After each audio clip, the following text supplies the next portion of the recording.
Hai para penonton, saya Dr. Refati Ramaswamy dari Apollo Secunderabat. Saya ingin berkongsi dengan anda satu maklumat yang sangat-sangat berguna dan relevan pada masa kini, iaitu mengenai kontrasepsi. Hari ini, budaya kita sangat mirip dengan budaya barat. Ramai gadis yang belum berkahwin kini aktif secara seksual dan apa yang anda perlu tahu ialah sila berjumpa pakar sakit puan untuk mendapatkan nasihat kontraseptif yang betul atau cara untuk mencegah kehamilan yang tidak diingini.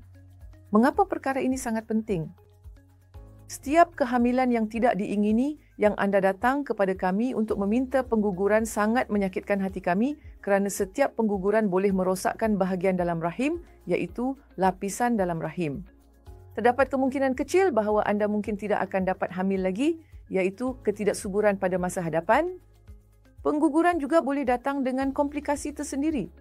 Jadi tidakkah anda rasa sangat penting untuk merancang bagaimana untuk tidak hamil? Terdapat begitu banyak pilihan yang tersedia dan terutamanya untuk para gadis, anda perlu memastikan kawalan itu berada di tangan anda.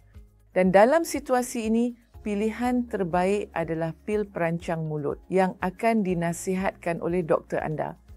Terdapat sesuatu yang dipanggil kontraseptif kecemasan yang diambil sejurus selepas hubungan seks, tetapi saya tidak menggalakkan anda melakukannya kerana ia mempunyai kadar kegagalan dan boleh menyebabkan corak pendarahan yang tidak normal. Selepas semuanya selesai, anda akan keliru sama ada anda sebenarnya hamil atau tidak. Jadi saya nasihatkan anda sila berjumpa pakar sakit puan anda untuk mendapatkan nasihat kontraseptif yang betul. Jaga diri para gadis muda di luar sana.